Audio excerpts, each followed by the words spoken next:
전도서 2장 1절에서 11절 말씀 같이 읽겠습니다. 나는 내 마음에 이르기를 자 내가 시험 삼아 너를 즐겁게 하리니 너는 낙을 누리라 하였으나 보라 이것도 헛되도다. 내가 웃음에 관하여 말하여 이르기를 그것은 미친 것이라 하였고 희락에 대하여 이르기를 이것이 무슨 소용이 있는가 하였노라.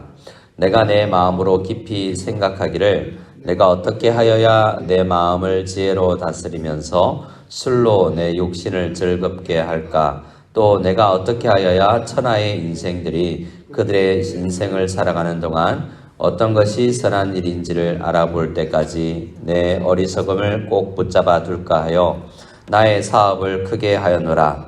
내가 나를 위하여 집을 짓고 포도원을 일구며 여러 동산과 과원을 만들고 그 가운데 각종 과목을 심었으며 나를 위하여 수목을 기르는 살림에 물을 주기 위하여 못들을 팠으며 남녀 노비들을 사기도 하였고 나를 위하여 집에서 종들을 낳기도 하였으며 나보다 먼저 예루살렘에 있던 모든 자들보다도 내가 소와 양떼의 소유를 더 많이 가졌으며 은, 금과 왕들이 소유한 보배와 여러 지방의 보배를 나를 위하여 쌓고 또 노래하는 남녀들과 인생들이 기뻐하는 처첩들을 많이 두었노라. 내가 이같이 장성하여 나보다 먼저 예루살렘에 있던 모든 자들보다 더 장성하니 내 지혜도 내게 여전하도다. 무엇이든지 내 눈이 원하는 것을 내가 금하지 아니하며 무엇이든지 내 마음이 즐거워하는 것을 내가 막지 아니하였으니 이는 나의 모든 수고를 내 마음이 기뻐하였음이라. 이것이 나의 모든 수고로 말미암아 얻은 몫이로다. 그 후에 내가 생각해 본즉 내 손으로 한 모든 일과 내가 수고한 모든 것이 다 헛되어 바람을 잡는 것이며 해 아래서 무익한 것이로다. 아멘. 자, 오늘 우리가 묵상할 이 전도서 2장을 보면 즐거움과 희락, 한마디로 쾌락이라고 할 수 있는 것이 헛되다라고 이야기하는 본문입니다. 한번 그러나 생각해 보면 즐거움, 1절, 2절에 나오는 즐거움, 낙, 웃음, 희락 이게 뭐 의미할까요? 아마도 우리 이 새벽에 온 우리도 어제 월드컵 한국과 가나전을 본 사람이 있을지 모르지만 축구가 얼마나 우리를 즐겁게 합니까?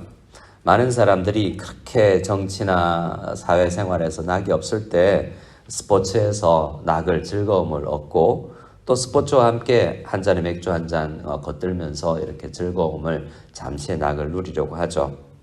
자, 그런 것들이 우리에게 사람에게 즐거움을 준다라는 것을 우리는 알 수 있습니다. 근데 오늘 이 우리 전도인도 전도서의 우리 전도자도 여러 가지를 시도해 보겠다라고 각오를 하고 나 자신 즐겁게 한번 살아보자 하고 살았는데 1절부터 헛되다라고 이야기를 하고 있죠. 그리고 11절의 마지막에 다 헛되더라. 나중에 내가 경험해보고 또 생각해봤는데 헛되더라라고 이야기하고 있습니다. 그런데 우리 전도서 2장 안에도 그렇지만 3장에 넘어가면 이런 희락을 하나님께서 선물로 주신 것이다 라고도 이야기해요. 도대체 뭔가 이게 즐거움을 누리라는 건가 말라는 건가, 어떻게 즐거워해야 되지? 이게 웃지도 울지도 못할 그런 난처한 상황이 있습니다. 네, 오늘 전도서가 우리에게 전체적으로 이야기하는 것은 이 전도인이 조상 때부터 받아온 신앙, 그런데 이 현실, 자기가 살아가는 현실에 혼란스러운 거죠. 나는 이렇게 교육받았는데 실제로 술 한 잔, 3절에 이 희락을 대표하는 것이 술로 나타나는데요. 술로 먹어보니 즐겁더라는 거죠. 그리고 4절에 보면 사업을 크게도 해봤습니다. 여러 가지 내가 이 일이 주는 즐거움이 또 있거든요. 나중에 나이가 들고 일이 없으면 특히 남자들이 어떤 명함이 없으면 얼마나 힘이 빠집니까? 일 있다는 것 자체가 좋잖아요. 집 짓고 포도원 일구며 동산과 과일을 만들고 또 그것들을 또 하기 위해서 이 관계 수로를 못들을 파고 또 7절에는 노비들을 많이 두고 직원이 많이 있는 큰 회사도 경영해 봤습니다. 소떼와 양떼도 많아요. 또 8절에 보면 대부분 사람들이 좋아하는 시세에 따라서 변화가 나중에 없는 금도, 은도, 보배도 여러 지방의 이런 보물들도 가지고 있어 보았고 8절에 보면 노래하는 남녀들, 엔터테인먼트죠. 어떤 노래하는 남녀들도 그리고 척척 이 쾌락에 또 극단에 가면 또 이런 성적 즐거움을 추구도 하게 되는데요. 많이 해봤다라는 거예요. 근데 우리가 이야기하죠. 야, 그거 다 해봤는데 저도 그런 분 만났지만 야, 내가 돈도 상당히 가져봤는데 그 아무 의미 없더라. 하나님 안에서 평강 누리는 게 최고더라 라고 이야기를 하는데 많은 사람들이 생각하기를 그래도 나도 한 경험이라도 해보고 그런 말 해보고 싶다 라는 생각도 하죠. 자, 뭘 하자는 건가 라는 것을 이 말씀을 전도서 말씀을 주로 볼 때 깊이 생각해 보라는 거예요. 하나님께서는 그냥 배운 대로 이게 최고야, 이게 즐거움이야, 예배 안에서 즐거움을 찾아야 돼 라고 나를 그냥 어떤 내 마음을 그렇게 만들지 말고 혹시 우리 공산국가에서 이야기하듯이 우리를 세뇌시키는 게 아니라 정말 우리의 현실을 붙잡고 말씀을 붙잡고 고민 좀 해보라는 거예요. 이게 진짜 그러한가? 어찌 철학적으로 신학적으로 이야기하면 해체를 해보고 다시 재건해라. 네 믿음이 제대로 그냥 배워서 가진 믿음이야? 아니면 정말 실제적인 믿음이야? 배운 것과 현실 사이에서 뭐가 맞는지 잘 짜맞춰봐라 할 때 중간중간에 헛된 것 같고 이상한 것 같고 안 맞는 것 같고 하는 그 과정을 거쳐서 오랜 후에야 우리가 이게 진짜 즐거움이구나 라고 깊이 생각해 결론에 이르게 되는 것입니다. 그래서 핵심 단어는 어쩌면 3절에 내가 내 마음으로 깊이 생각하기를 이게 즐거움이 있을까? 이게 진짜 즐거움일까? 라고 생각하는 거죠. 그리고 11절에 그 후에 내가 생각해 본즉 나 또 이렇게 해보고 또 생각해보고 이 과정 속에서 생각과 묵상과 이런 과정 속에서 정말 우리가 진짜 즐거움을 발견하게 된다라는 것입니다. 여러분 얼마 전에 드라마 중에 오징어 게임이라는 그런 드라마도 우리나라 사람들에게 많이 봤는데요. 나이 돈 많은 사람이 어릴 때 게임했던 그게 더 즐거웠다고 추억하는 그런 내용이잖아요. 근데 결국 그 전체 드라마도 엔터테인먼트로 돈 벌기 위해서 만들어진 거죠. 어떤 추억이든 다양한 것을 이용해서 결국 그 엔터테인먼트는 자기 꿈을 쫓고 돈을 벌기 위해서 만들어졌고 많은 사람들에게 잠시 드라마의 즐거움을 줬습니다. 그래서 그런 것을 보면서 즐거움이란 뭐지? 생각 좀 해보고 성경에서 말하는 즐거움이 뭔지 한번 이야기해보라는 거죠. 결론적으로 우리 믿음의 선배들은 이렇게 많은 고민 후에 생각을 해내었습니다. 웨스트민스터 소요리 문답 1문을 보면 인생이 뭐지? 여호와를 영원히 즐거워하는 게 인생의 목표야 라고 이야기합니다. 근데 쉽게 받아들여지지 않죠. 그리고 우리는 인생을 살아갑니다. 저도 그렇지만 어릴 때 딱지치기 좋아했고 구슬 따먹기, 오징어 게임, 대각선 많은 즐거움이 있지만 지금 그거 안 합니다.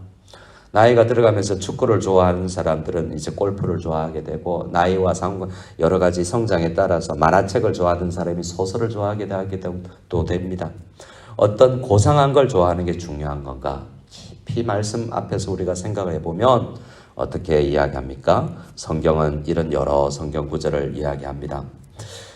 주는 것이 받는 것보다 복되다. 정말 그런가요? 우리는 돈 버는 게 더 좋은데요. 사업 많이 하고 낙을 누리고 술을 먹는 게 좋은데 사도행전이 우리 주님의 말씀은 주는 것이 받는 것보다 복되다라고 이야기합니다. 빌립보서에서 사도 바울은 뭐라고 이야기합니까? 모든 것이 내가 해롭게 여겨진다 오히려. 무엇 때문에요? 주 예수 그리스도를 아는 지식이 가장 고상하기 때문이다 라고 이야기해요.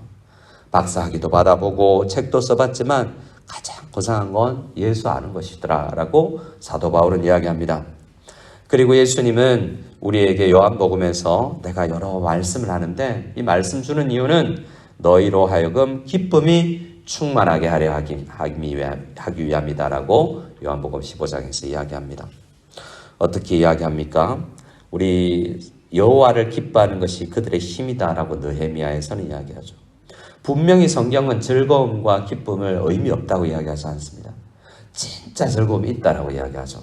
그래서 우리 존 파이퍼 목사님이라는 우리 기독교 희락주의라는 것을 주창하는 목사님은 너무 쉽게 만족하지 마십시오라고 이야기합니다. 이렇게 이야기하는 거죠. 성도님들, 우리 아이들에게 얘들아, 게임에 너무 쉽게 만족하지 마라. 언젠가는 공부가 재밌을 때도 온다. 얘들아, 우리 옆에 있는 사람에게 미모, 미용, 어떤 술, 즐거움, 운동, 그것에 만족하고 하나님 안에서 만족하는 걸 포기하지 마라. 그렇게 하는 것은 소꿉장난하는 것을 즐거워해서 저기 아주 고급 레스토랑에 초대를 거절하는 거나 마찬가지다 라고 이야기합니다. 아직 누리지 못했을지 모르지만 성경은 희락으로 기쁨으로 가득 찹니다. 우리 성령의 열매 중에서도 희락이라는 것이 있지 않습니까? 자, 오늘 말씀은 여러 것을 누려보고 그 가운데서 생각해봐라. 그러면 안 누려봐도 그거 안 해봐도 정말 기쁜 게 있다라고 우리에게 이야기합니다. 우리 주위를 둘러보시기 바랍니다. 사람들이 뭐로 즐거워하며 살아가는가? 뭘 추구하며 살아가는가? 나는 예수님이 정말 기쁜가? 이 속에서 우리가 함께 우리 개인적으로 결국 발견할 수밖에 없을 것입니다. 주님 안에서 참된 즐거움을 발견하고 주님도 우리를 보면서 이 땅에 성도가 내가 제일 좋다라고 말씀하시지만 우리도 주님을 보면서 주님, 저 주님이 제일 좋습니다 라고 고백하는 그런 마음으로 목회하고 그런 마음으로 살아가고 그런 마음으로 우리 자녀들이 자라나는 그러한 목표를 가지고 나가기를 원합니다. 이 아침에 우리 말씀을 붙들고 함께 하나님 진정한 즐거움을 발견하는 우리 자신과 우리 자녀와 우리 모든 주위에 있는 사람들 다 될 수 있도록 또 우리 교회 안에 진정한 기쁨이 가득 찰 수 있도록 우리 도와주시옵소서. 깨닫게 하여 주시옵소서. 기도하며 나가기를 원합니다.